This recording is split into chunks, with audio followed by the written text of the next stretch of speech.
All right, folks, Yishai Fleischer here. We are live broadcasting from my studios in Hebron. We have to talk about a different aspect of this war, which is Egypt. I saw a tweet by Khaled Hassan, who is an Egyptian British national security and foreign policy expert and council member of the Israeli President Isaac Herzog's Voice of the People initiative. He advocates for Arab-Jewish reconciliation and the expansion of the Abraham Accords, which I believe in very much as well. He was one of the people to defend Israel in the ICC. Khaled Hassan wrote a tweet about that Egypt is preparing for war with Israel. I'm like, what? Are you serious? And I've been hearing more and more rumors about this. So I wanted to ask Khaled Hassan to come and join us. Khaled, thank you so much for being on the program today. Thanks for having me. Lovely being with you. Khaled, Israel doesn't have enough problems now that we need also a war on the Egyptian side. What's the deal here? What's yes. Go ahead. Yes, it's very interesting. Just to clarify, so my tweet, I essentially said everyone in Egypt, including the most senior officials, is talking about war with Israel. And in a way, actually, so I didn't say the Egyptians are preparing for war with Israel, but in a way they actually are. Like technically, we see preparations for war. I also indicated that I've never seen anything like this, and that we now know how it felt like before the 1967 war. It's very interesting because I believe that this has been allowed to develop over decades and decades, actually, since the 1979 war, and right under Israel's nose. And essentially, in a way, it was sponsored by the U.S. Sadly. So you look at Egypt and you find that Egypt has an army now. Egypt, just to tell people what Egypt is like, and explain very briefly, it's a nation of over 110 million people. It's an army that is trained by the Americans, and it's equipped by the Germans, the French, the Americans, and most recently the Chinese. So you're not talking about, because I often find Israelis making some really quite silly statements, I have to say, saying, if war broke out, we would just completely destroy Egypt in 4 hours, blah, blah, blah. This is not Hezbollah. You're not talking about Hezbollah. Khaled, I have to say to you that you are absolutely right. One of the things that turns out is a problem that Israel has is a certain amount of arrogance. And that's something that Israel clearly had on October the 7th. Obviously, I'm Israeli, pro-Israel, Zionist, the whole thing. But let's call a spade a spade. There's clearly a kind of sense that the enemies are a bunch of jokers, and we could deal with them with their hands tied behind their back, and that's not the truth. And so Egypt is a serious army, and you're giving us a piece of intel of what that really looks like. It's a big army. How many people are we talking about? How big is this army? But you're talking about. I mean, Egypt can easily, they have mandatory service like Israel, which is very interesting as well, because if you look across the region, you're going to find that only the Egyptians and the Israelis have mandatory civil service. Sorry, not civil service, military service. So it's very interesting when you look at this. You're talking about, Egypt can easily now, at the moment, they can easily, mobilize 500,000 people, 500,000 soldiers. That's the initial step. They have a lot more because most of the Egyptians are young people. So you're talking about a nation that can easily mobilize, I'll probably say 5 million. If they had to, they can easily do that. It's a serious challenge because I have a serious problem with the Israeli establishment. I'm not going to lie. I'm not someone. I would probably say I am a realist. I'm pragmatic. I don't take this sort of anti-establishment view that everything or everyone in government are completely stupid or they don't know what they're doing. But I also have to say there is a very serious issue with the Israeli establishment. So when I made my tweet, which made the news all over Israel, what are you referring to? I don't understand what you're referring to. I'll explain. So when I made the tweet, I had a lot of comments from Israelis saying, "Oh, you're a joke. You're a retard." Someone said you're a retard. Are you suggesting that the Egyptians will be waging war against Israel and destroying their country and destroying their military? Which is really arrogant because Israelis believe that their sense of deterrence, like we have the F-35s, we have, we're a nuclear country, we have blah, blah, we have the IDF. So no one is going to touch us because everyone is scared of what we would do to them. And sadly, this is what led to 1967. This is what led to, the Yom Kippur surprise attack. And this is what led to October 7th. So Israel has been outsmarted by all those people, all those organizations. And they still don't see that, you can be outsmarted, you can be surprised. And you think that deterrence will just mean, your superiority, like at least air superiority, will mean that, people are deterred from attacking you. It's just not the case. It just isn't the case. Khaled, tell me a little bit about the Egyptian psychology. I think that one of the reasons people are telling you this stuff is because they think to themselves, how does it make any sense? How does it make sense? Here's Egypt. It's a country that receives natural gas from Israel. It's a country that has what other people think is a peace deal, accords with Israel, the Sinai Accords, the Camp David Accords. Explain to me the psychology. One of the countries that's so close and yet so far from Israel is Egypt. It's like we border with Egypt, and yet nobody knows any Egyptians. Nobody has any Egyptian friends. I have many, Arab so-called Palestinian friends. I know many of them. I know Jordanians. I know some Lebanese folks. I don't know anybody on the Egyptian side. And it's like there's an iron wall between the two. Explain to me, please, a little bit the Egyptian psychology at this moment. How do they see this iron wall does actually exist. It exists, and it was created and maintained by the Egyptian military. You have to bear in mind that Egypt is, essentially when Nasser took over in 1952, he established this military state. And the military takes its legitimacy. It comes from mostly, the war with Israel, the conflict with Israel, anti-Semitism. So that's, there is this sense of, they create this sense of a hidden enemy that despite the peace with Israel, Israel is always plotting against us. Jews are always plotting against us. So this is the psychology, it comes from, really deeply rooted anti-Semitism and hatred. And that has shaped the Egyptian national identity. So that's why you're not going to find, many peace activists who are from Egypt or who actually live in Egypt. It's very, very rare. And that also creates a lot of problems. But mostly you have to look at the army, and even in the latest ceasefire deal that they proposed, that the Egyptians proposed, they said we didn't even discuss Hamas disarming. So it's very difficult to understand Egypt because it has so many different contradictions. So on one side, yes, they signed the peace treaty, but then a couple of weeks ago, one of the most prominent commentators, a man who worked for President Mubarak, a man who worked with President Sadat, very closely, and he was actually almost the chief of staff for President Mubarak for many years. And he said, we were the first to make peace, but we will be the last to normalize. And that tells you everything. Mm-hmm. And it really is very difficult for Israelis to understand this. I think, they find this really difficult to understand, but in many ways, this status quo is very beneficial for Egypt. They want Israel to always be an enemy, but they don't really want to go to war, but that has been changing after October 7th. Okay, so I have friends, including my friend Jake, who's a very smart guy. He says to me, listen, we have to identify Egypt as a combatant in October the 7th.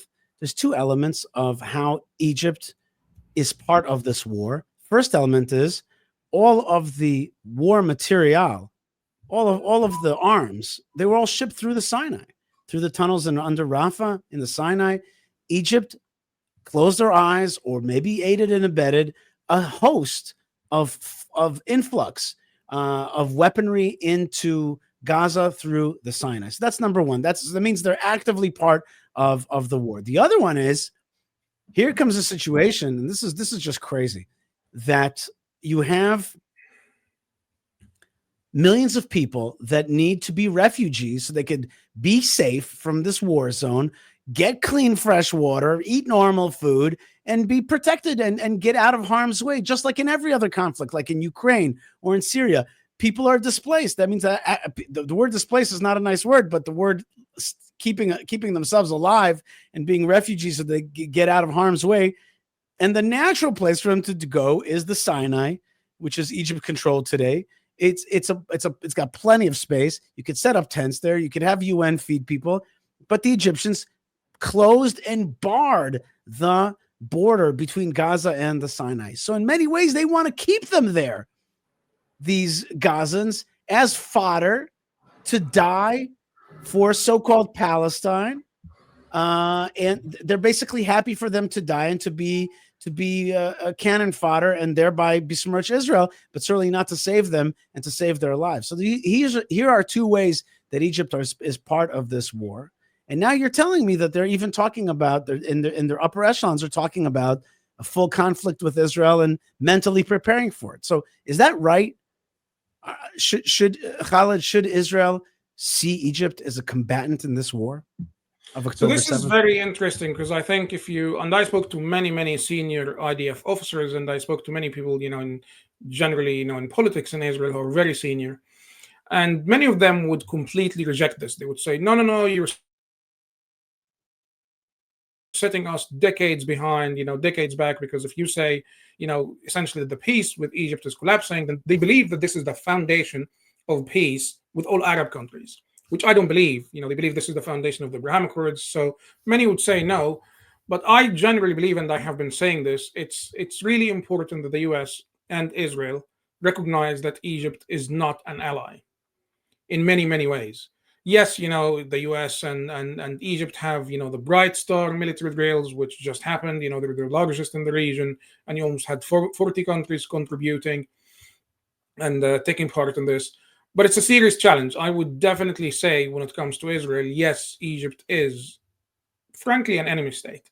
And you will see this, you'll see this. I've sent you some material that, I'm not sure if you can show now, but Yeah, we let's can play that explain video. this. You send me a video. I have it ready. Yes. And it's in Arabic, so I will ask you to translate afterwards. Yes. الدبلوماسية بين مصر وإسرائيل فيما يتعلق بالملف الفلسطيني. نشر المتحدث العسكري المصري فيديو لزيارة رئيس الأركان للمعاهد العسكرية التخصصية لضباط الجيش، وفي إحدى الغرف التدريبية ظهر على الشاشة في الخلفية عنوان عريض: المبادئ العامة للعمليات الهجومية الإسرائيلية. لم تكن هذه المرة الأولى التي يظهر فيها ضباط الجيش وطلبة الكلية الحربية يدرسون معدات وعمليات الجيش الإسرائيلي. ففي وقت All right, so what are we saying till now? Yes, so this is a very interesting video because it was actually produced by supposedly a human rights organization in Egypt. So as you can tell, it has nothing to do with human rights. It's actually just linked to the government, and they essentially do what they're told to do by the government. Okay, But so what in are they this saying? video, yes, in this video, you're going to see that they're showing essentially what is a war room in Egypt, and then this war room, the chief of staff visits, and that was televised, by the way, and they show the officers studying the IDF and the IDF's offensive tactics. So they're essentially saying we're preparing for war. We're studying how the Israelis go to war, and this was not the first time. This was the most recent. But this has been happening frequently, a lot more than ever before, since October 7th. So shortly after October 7th, you saw this. We saw President Sisi visited the military academy, and behind him was the Merkava, and the officers were, reportedly studying how the Merkava, conducts war and how it operates on the battlefield and how they can attack it. So that was one thing. And what's really quite remarkable is how this seems to be almost completely overlooked or dismissed in Israeli media. You don't see. Well, you said why. You explain why, because it undermines a certain foundation of how Israelis perceive this region. They want to move forward with peace. They want to move forward with the Abraham Accords. So they're like, okay, we know that there's a lot of anti-Semitism in Egypt. We know that Mein Kampf is a top seller in Egypt, in the Egyptian street. We know that they keep on showing videos against us, but still we have a peace with them. So we're not going to say that they're bad guys. We're not going to call them out. They're afraid of the repercussions of that, right? Oh yes, and there's huge misunderstandings around Egypt. It's we can show the other thing I sent you, because I think that will also be very relevant to just explain, the scale of the issue. Okay, we're going to get to it in a second. I just want to give you a question from somebody who's watching. He writes, for the guest, for Khaled Hassan, why doesn't Egypt allow Egyptians to visit Israel? He says. So it's actually a very serious process. So Egypt has a list of countries where if any Egyptian wants to travel to these countries, he has to go and obtain a security permit. So that security permit is essentially something that is given by the equivalent of Shabak or the equivalent of the FBI. So if an Egyptian wants to visit Turkey, he has to go get this now, because Egypt, knows the Muslim Brotherhood exists in Turkey. So they don't want anyone going there and, causing trouble or, getting some training or something and coming back to Egypt. And Israel is the same. So you have to go get the security permit. But Israel especially, it's almost impossible. You will never get this permit, and you will be treated as a spy. So the Egyptian intelligence community will treat you as a spy. Why do you want to go to Israel? Wow. You work for Mossad. So they have designed a system that basically means that any Egyptian who even wants to be involved in any activity that is pro-peace their life is completely destroyed. And that's the challenge. So they designed this. One more tricky thing. You said something, you just threw it out. You said the Egyptian government, the Egyptian security services, they don't want folks to get any ideas from the Muslim Brotherhood. Yes. They're afraid of the Muslim Brotherhood. It's illegal, the Muslim Brotherhood, right? Yes. And yet Hamas, which they are supporting, is Muslim Brotherhood. You'd think that they'd be like, Israel, you're great. You're getting rid of the Muslim Brotherhood. We support Israel, right? Because yes. we're both enemies of it. But no. Well, here's where it gets interesting. Go ahead. I just one point. I heard that there's a deal between Sisi and Hamas and the Muslim Brotherhood. I will support you, and I'll get you weapons and everything through these tunnels, and you stay out of Egypt. You go attack Israel, I'll support you. Stay out of Egypt because I don't want you inside. No, I don't believe that's the case, but it's something else. So this is where, again, we come to the contradictions. So yes, Egypt, the Egyptian government is fearful of the Muslim Brotherhood, but that's because the Muslim Brotherhood threatens the stability and, the security of the Egyptian government. As long as the Muslim Brotherhood is attacking Israel, then that's fine. We're on the same side, essentially. Right. They don't mind this. So in a way, it's not actually a deal, like no one sat down and decided, right, we'll do this, I'll give you this in exchange for that. No. But it's what the Egyptian government tolerates. And it's actually very, very interesting, because President Sisi has been, consistently against the Muslim Brotherhood. But most recently, he actually appointed a man who is responsible for overseeing Egyptian media. And he is one of the most known promoters of the Muslim Brotherhood. Wow. So yes, exactly. So you have a lot of contradictions. But again, the Egyptians play a very, very strategic and tactical game where they know how to target whom with what weapon. And they do this with Europe, they do this with America and Israel, obviously.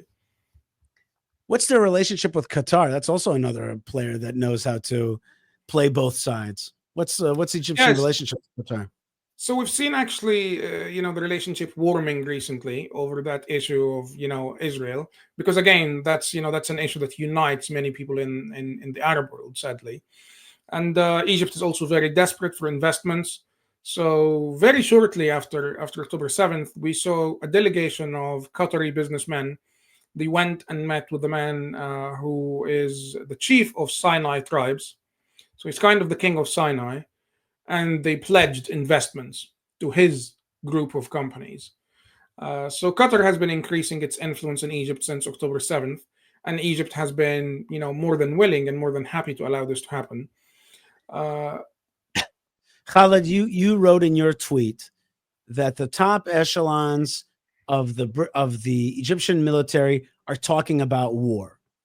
Is there a tactile, kinetic, mechanical thing on the ground that Israel's got to watch out for? Is this really happening, or is this just bluster, or is this just wishing to destroy Israel, or is this physically real? Is this kinetic? Oh yes, it's physically real, and the IDF knows this. And we've had statements from the IDF, even recognizing this. The former chief of staff did say, Egypt is not a threat now, and he said this publicly, very publicly. Egypt is not a threat, in the immediate term, but we're keeping a close eye on this because this could change, almost instantly. So he said this, and we know, Egypt has been building an infrastructure in Sinai. So, I think the most concerning thing is that Egypt has been building an infrastructure that essentially gets the troops from Cairo to Sinai really quickly. So, railway Mhm. and all that stuff, which essentially means that Egypt is preparing for war. And the Israelis have asked through the Americans that this infrastructure is dismantled. Obviously, that didn't happen, and it probably will never happen. But they have been also sending reinforcements every once in a while, whenever there is, a development. For example, Israel saying we're going to go into Gaza City and we're going to take the whole of Gaza. They send, thousands of soldiers, and most recently they sent also tanks.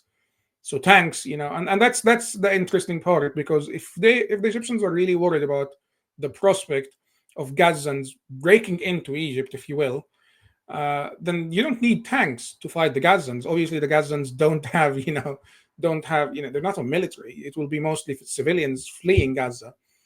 But the fact that they're preparing with, air defenses, infrastructure, military infrastructure, and tanks, it's something completely different.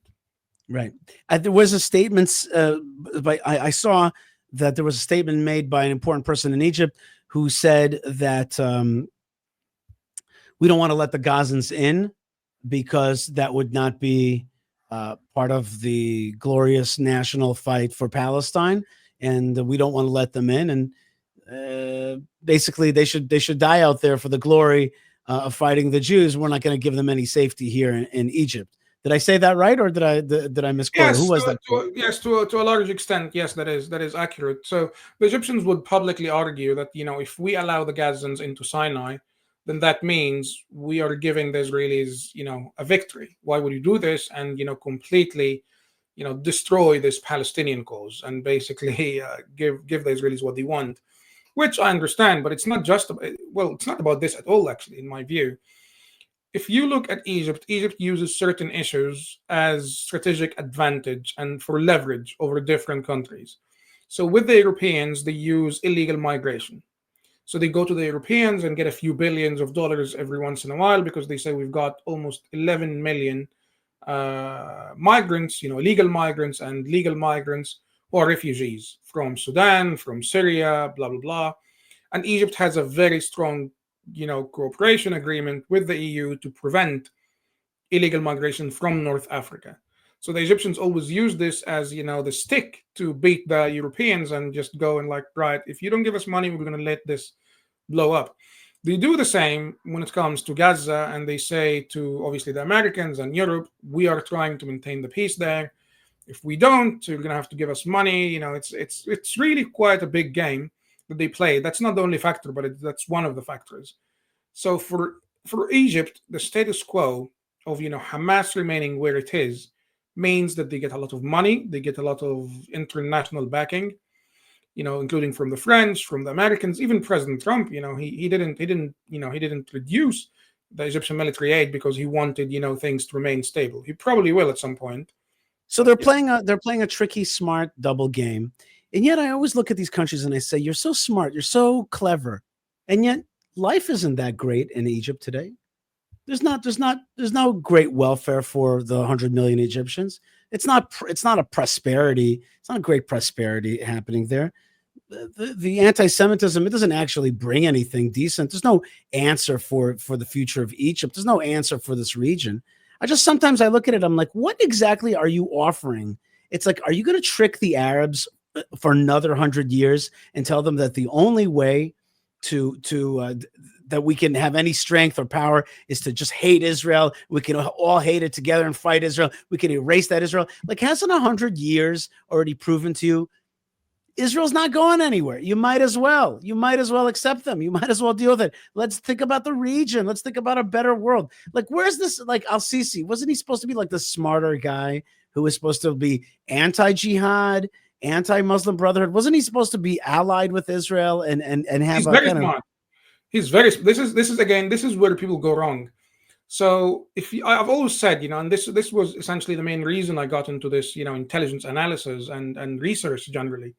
If you understand people's motives, you understand everything. Everything makes sense. Right. So President Sisi's motive is to remain in power. Not only him, but for the military in Egypt to remain in power.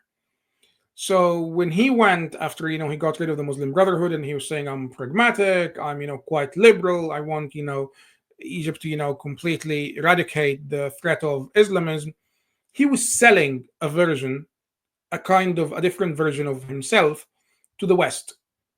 So once that got accepted and he had the backing, that was advantages at some point. Now it's no longer that way. Basically, all you have to do to catch the West is put on a suit, say a few times the word peace, talk about cooperation, and then you do whatever you want. Al Jolani, same thing in Syria, right? Qatar, same thing. You just put on you just got to put on a little suit, say a few nice things, and the rest of the time you can do whatever the hell you want, right? You can. In a way, it's actually true, but I think he was genuine. Like he did actually act, from that view. And the challenge is he completely changed because it's no longer. So I always say President Sisi did everything and the exact opposite.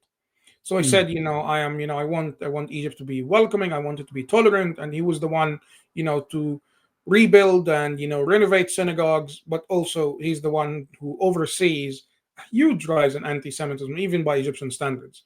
Wow. It's about the security of his regime and his government and his position. Once you understand this, it all makes sense.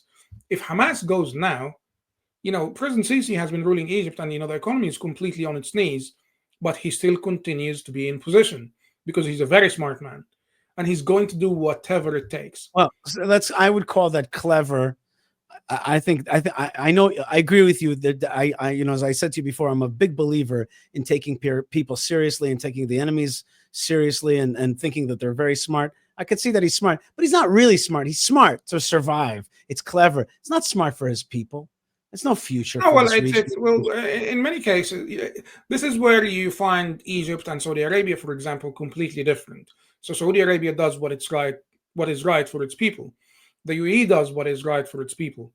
President Sisi, sadly, he does what's right for himself. So that's completely different. I think it might be also, just to explain the extent of what's happening. If we show the photo I sent you, that might be helpful to everyone. It was hard for me to show that. Well, no problem. That's fine. We can just talk about it basically. Hold on one second. Just give me a second. And I'll get it up here for you. Okay, hold on one second. I could do it.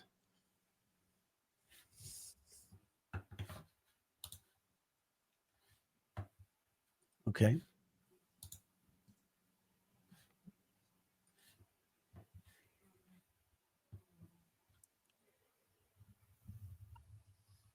That's the video. Sorry. Yeah. That's the video. That's right. Hold on one second. Let me do a.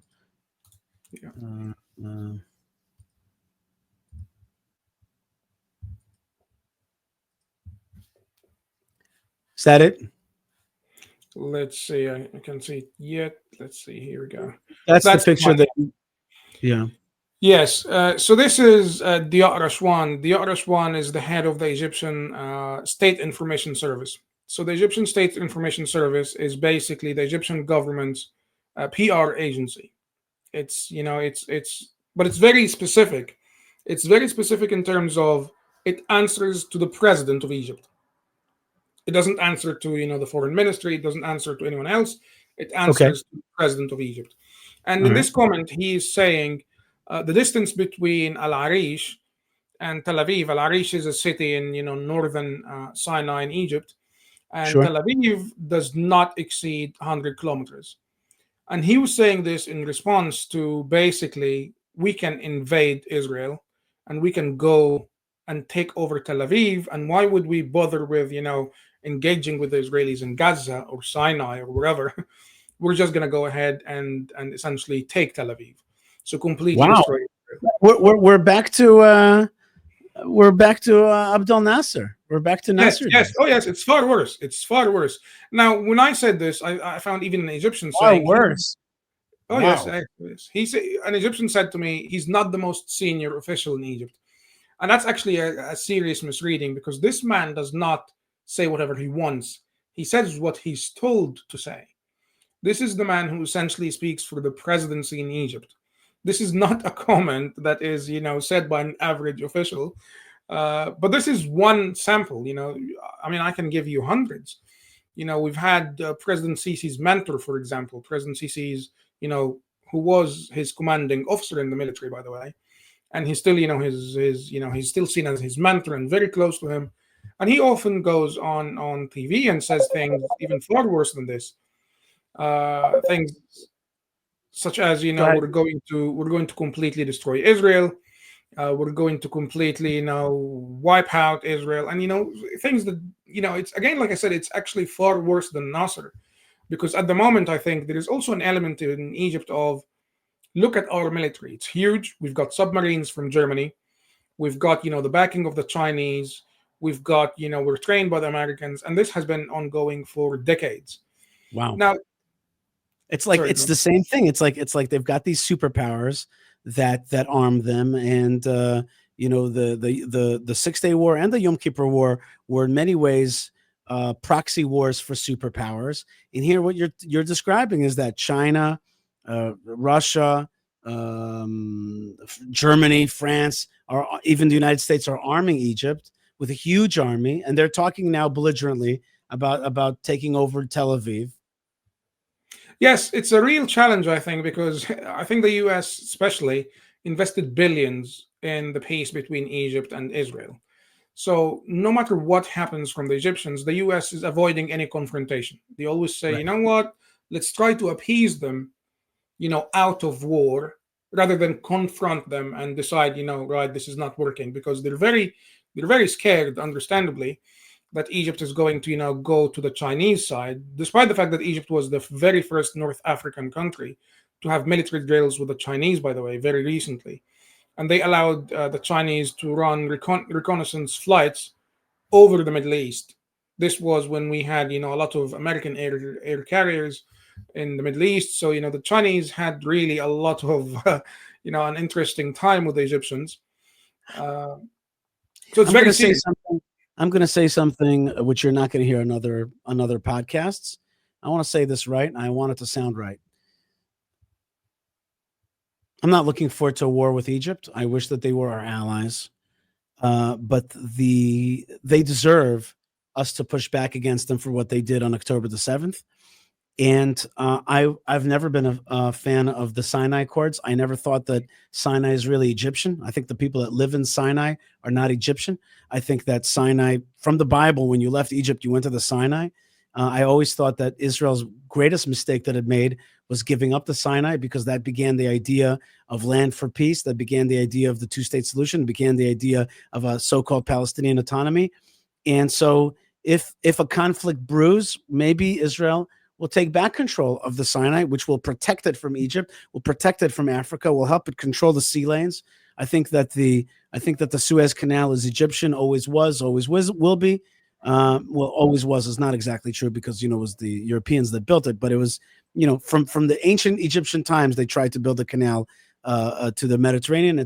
But Sinai, I would love to see it back in Israel's control. And I'm just saying something that's not going to be said on another podcast. I'd like to see Israel, if a conflict brews and Netanyahu has to start saying that we're in an 8-front war, then I hope that the Sinai comes back into Israeli hands.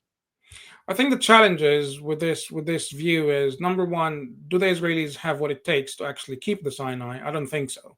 I don't think you have what it takes at all, because it's going to be a real challenge. You're going to have, you had the war of attrition from the time when Israel took the Sinai until the time Israel gave the Sinai back. The war of attrition this time is going to be a lot worse, because you're talking about 110 million people who are more than willing to die and fight to get back the Sinai. You're 10 million people. You just cannot keep land with airstrikes. It doesn't happen. Planes just don't have this capacity. You have to have soldiers on the ground, to have perimeters, and obviously that's a far more complicated issue. But it's not only this. This will be a serious issue, and I believe it's war between Egypt and Israel is inevitable. I think everyone in the establishment who says otherwise is really hoping that things will change miraculously. You could have a situation like Syria, where obviously when Assad went, you had a completely different reality. I think if you have a completely different reality in Egypt, then yes, there could be a very different situation.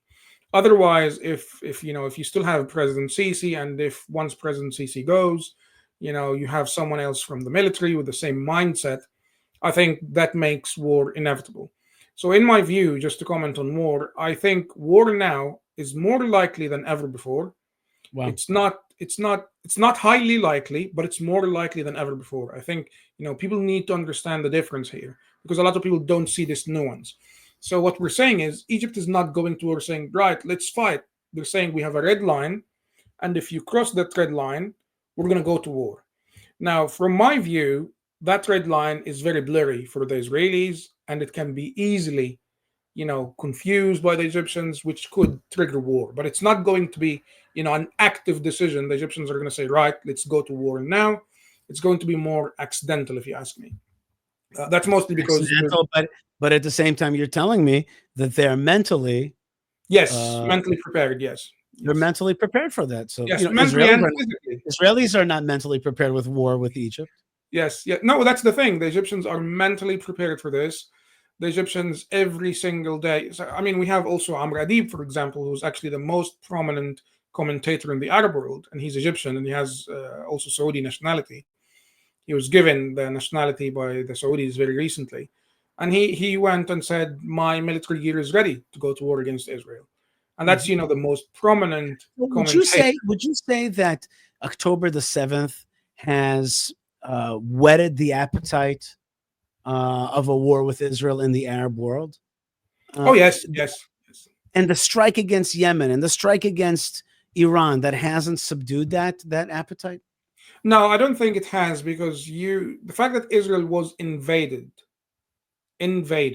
by all those thousands of terrorists, that gave many people an idea, which is Israel is not invincible. Israel is not aware. Israel, the Israeli intelligence is not always got their eyes out there and they're watching. So it actually did so many things. It promoted this conspiracy theory around that the Israelis allowed it to happen or planned for it to happen so that they can take Gaza and expand the greater Israel stuff. But at the very same time, the same people promoting this conspiracy theory would actually tell you it did show that we can invade Israel. You're going to find this from Egyptians a lot. They comment in my comments. You're going to see them saying, "Well, if Hamas could do this to you, and until this very day you haven't defeated Hamas, then we can go ahead and just completely destroy you." So. Well, I appreciate that point that you just said right now is a very important point to me. I say this all the time.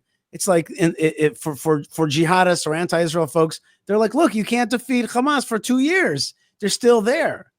And so you didn't win. You didn't win. You didn't take over Gaza. You didn't take over the land. You didn't kick out the bad guys. You didn't get back your hostages. So you're a loser. That's the way people read it. You could read it differently. Netanyahu could sell it to you differently. He could say, we're smashing the Hamas and Gaza is destroyed and we've undermined the Syrian regime and we stopped the nuclear arsenal in Iran and we just killed the majority of the Yemeni government. Okay, that's another read. But for the folks that you're talking about and understanding their mindset, they're like, no, you have not defeated your smallest enemies. We're still around. And you're obviously not that invincible, and you didn't know, and you're open to attack. Oh yes. I mean, I wrote about this, extensively, and I think I wrote even about the fact that we had the Egyptian government declassifying very shortly after October 7th a set of documents, including an intelligence assessment on the Yom Kippur War and the aftermath. Actually, this was written during the Yom Kippur War. And it was an intelligence assessment that said that, what's happening, the war is triggering protests across Israel. There are serious and substantial military disagreements between IDF leaders. And this was seen essentially as, the symptoms or, I suppose the advantages of what Egyptians believe was war. So you see this happening now. I think my main challenge is it doesn't seem to me. I mean, you are, saying Netanyahu could say this or could say that, but actually I believe he's the most capable. I don't think you have any other mainstream politician in Israel who's better than him or even anywhere near as good as him. So Khaled, let me ask you this. I just want to break it back. Today, 6 Jews, maybe 7 were murdered in Ramot in Jerusalem. How does that affect the would-be Israel attackers, would-be jihadists? How do they see it? So you had one of the most prominent commentators in Egypt actually welcoming this attack in a way, and explicitly saying that he hopes next time it will be Netanyahu himself who's killed. Wow. Oh yes. I think it's again. So you will find that different people use it in different ways. So the overwhelming majority of Saudis, for example, are saying, "Look, we told you you're never going to have peace unless you agree to our vision and give the Palestinians their state." Yeah. And you have others who are saying, obviously we welcome this, and well, we hope I know. we can Let's just give them half of the country then. I know these guys that killed us today. Let's give them some more land. Then they'll be peaceful. Yes. Sure. But I think the serious challenge I have, and I want to really highlight this, it seems to me that the Israeli establishment has very, very serious issues in terms of confronting the main issues and not just sort of avoiding it or hoping it goes away at some point or whatever. So you're going to see that, not long ago, an Egyptian member of parliament went on Twitter and actually incited violence and terrorism in Israel. And he said, that he's hoping all those Israeli Arabs who protested outside the Egyptian embassy saying, you should basically do something and get involved and prevent what's happening in Gaza. He said that those Israeli Arabs should each pick a knife and go and slaughter as many Israelis as they can. That's an Egyptian MP. If you let an Egyptian MP promote terrorism like this without any sanctions, without any reaction from Israel or the US, I'm really sorry. You're just saying we're fair game. It's that simple.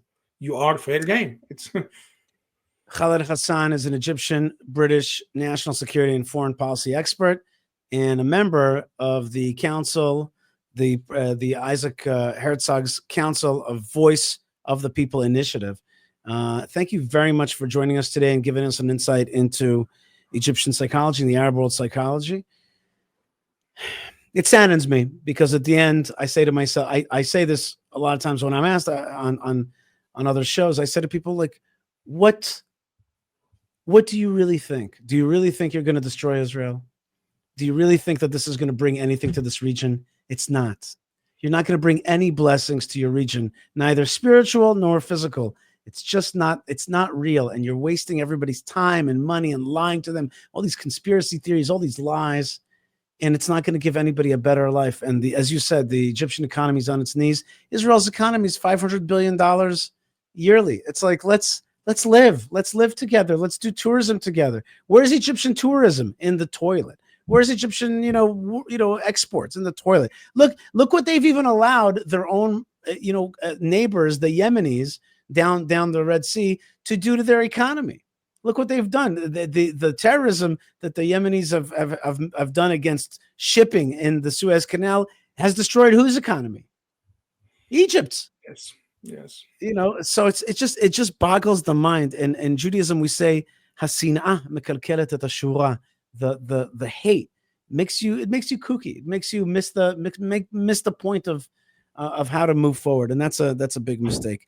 Any case, Khaled Hassan, thank you so much for being with us, and we hope to have you on again soon. Thank you. On this Thanks for having me. Thanks.